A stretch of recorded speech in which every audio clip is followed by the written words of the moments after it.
Natatandaan niyo ba ang kakaibang talents na ipinakita dati sa atin ni na Raver Cruz, Sanya Lopez at Kailin Alcantara?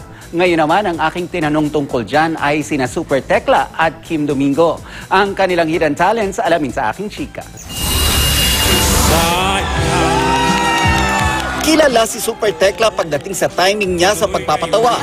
Ano sa kanya original? Bakit yung sa akin? Oh, sino? Nagpagawa ka, di ba? Oo, nagpagawa. Bakit ikaw hindi? Nagpasira. Totoo. Ano? Pero alam niyo bang magaling din siyang mag-impersonate? Na-develop ko to nung naging janitor ako. Minsan sinisigawan ako ng manager, "Huy, ang ingay mo."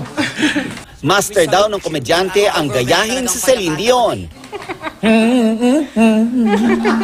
I can wings to fly. Oh, I'm alive. Ganon. Si Kim Domingo naman, sexy, mahinhin, palaban mapa-drama man o comedy. Si Art kasi hindi umuwi kagabi. Nandito ba siya? Tawagan mo kaya, baka sumagot sa'yo. Pero hindi alam ng fans, may itinatago pala siyang galing sa...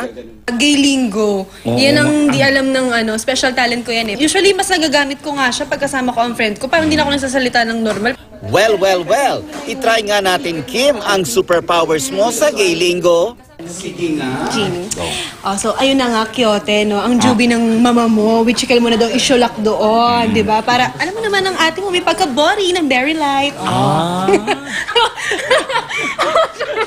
Patikim pa lang daw ito sa maaari nating mapanood mula sa sinasabing love team na hindi inaasahan. Magkakatambal sina Kim at Tekla sa kapuso comedy film na Kiko and Lala na mapapanood na sa darating na Mayo.